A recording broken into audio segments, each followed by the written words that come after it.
みんな、こんにちはなのだ。動画のナビゲーター、ずんだもんなのだ。今日はアフリカの西に浮か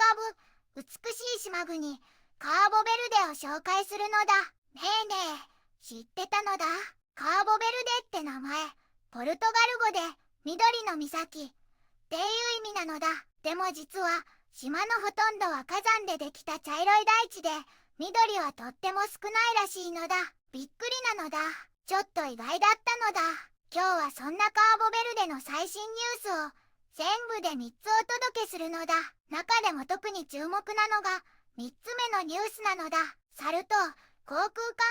制官が72時間ストライキを発表という記事なのだ。空の玄関口、空港のお話だからこれは見逃せないのだ。空の安全にも関わるとっても大事なニュースなのだ。この動画がいいなって思ったら高評価とチャンネル登録も忘れずに押してくれると嬉しいのだ。それじゃあ、ずんだもんたちと一緒にカーボベルデの今一緒に見ていくのだ。大西洋に浮かぶ大小10の島々からなる美しい国、カーボベルデ。西アフリカの沖合に位置し、首都はプラヤなのだ。かつてはポルトガルの植民地でしたが、1975年に独立、安定した民主主義国家を築いているのだよ。人口はおよそ50万人と、日本から見れば小さな国ですが、温かい人々が暮らしているのだ。主な産業は、風光明媚な景観を生かした観光業や漁業、特にノスタルジックなメロディーが特徴のモルナという音楽は、世界的にも知られる文化なのだ。ポルトガルとアフリカの文化が融合した独自のクレオール文化が魅力的なのだよ。近年では豊かな自然と海の恵みを守るエコツーリズムや再生可能エネルギー導入など持続可能な発展に力を入れていることでも注目されている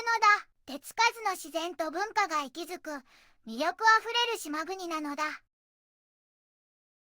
一つ目のニュースなのだ。2026年4月より乗客が炭素税を支払うという記事なのだ。2026年4月1日から国際線の飛行機や船に乗るときに新しい炭素税550エスクードが追加されることになったのだ。これは気候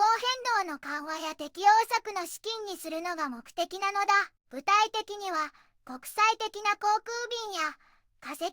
料を使う客船の特定の港への停泊、国内空港から出発する商業便のチケットに適用されるのだ。ただし、2歳未満の子供や離島間のフライト、緊急時の着陸、停泊などは免除されるのだよ。この税金は、運送会社が最終的なチケット価格に含めて徴収し、請求書にも明記する義務があるのだ。集められたお金の 95% は、気候、環境基金に送られ、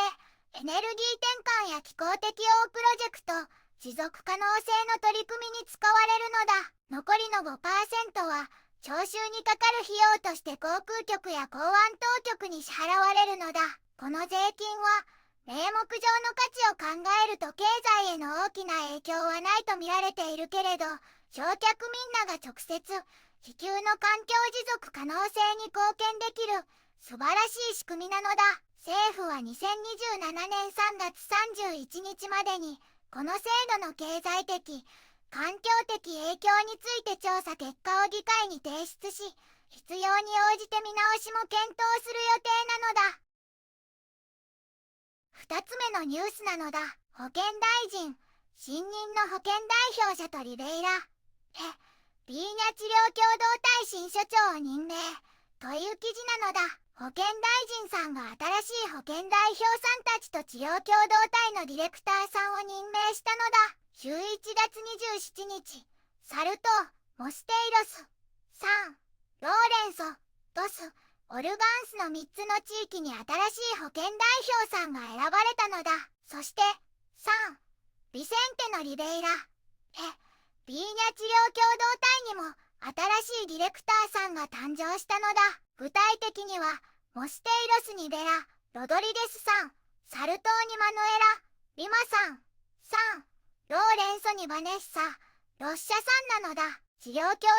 体のディレクターさんにはファティマ・リマさんが任命されたのだ。保健大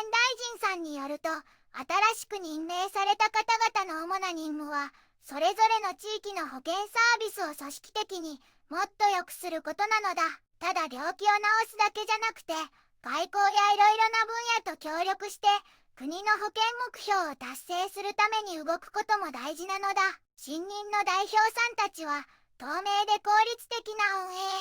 質の高い人間的なサービス、そして医療の専門家さんたちをしっかり育てることを一番に考えるって言っているのだ。継続的な研修や働きやすい環境づくり、頑張りを認めることも大事にするのだ。さらに、病気の予防や公衆衛生、地域ごとの医療の公平性を高めるためのネットワーク強化、国内外との協力も重視するのだ。みんなの健康を守るために、一生懸命頑張るのだ。3つ目のニュースなのだ。サル痘、航空管制官が72時間ストライキを発表という記事なのだ。サル痘の航空管制官さんたちが12月3日から6日まで72時間のストライキをすると発表したのだ。航空保安会社 ASA との交渉がうまくいかなかったからなのだ。組合のトップさんが会見で明らかにしたのだ。管制官さんたちはキャリア制度の改善や2019年から変わっていない交代手当の更新、深夜残業代のちゃんとした支払いなどを求めているのだ。彼らの仕事には正式なキャリアパスがなくて、昇進も昇給もほとんどないのが問題なのだ。人手不足なのに、ずっと無理な残業をさせられていて、疲弊しているのに、会社はまだ残業を要求するから、組合は受け入れられないのだ。このストライキは、管制官さんたちの労働条件だけじゃなくて、カーボベルデの空の安全を守るためでもあるのだ。会社には、具体的な提案でまた交渉してほしいと訴えているのだ。カーボベルデは持続可能な発展を目指す美しい島国なのだ。国際線乗客に炭素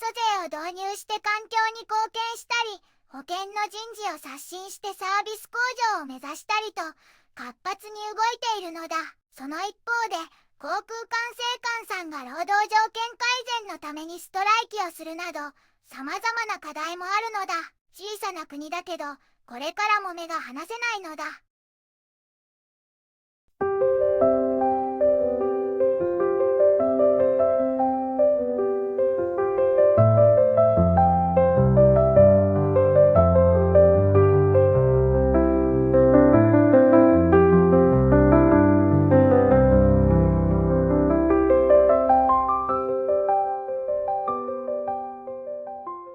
こんにちはなのだ。この番組では世界のあまり知られていない国や地域からちょっと不思議でちょっと感動するニュースをお届けするのだ。日本ではあまり話題にならないけど、世界には僕たちが知らないままの出来事や優しさや驚きに満ちた物語がたくさんあるのだよ。テレビでもネットでもあまり見かけない。けれど本当はもっと伝えられるべき小さな世界の声。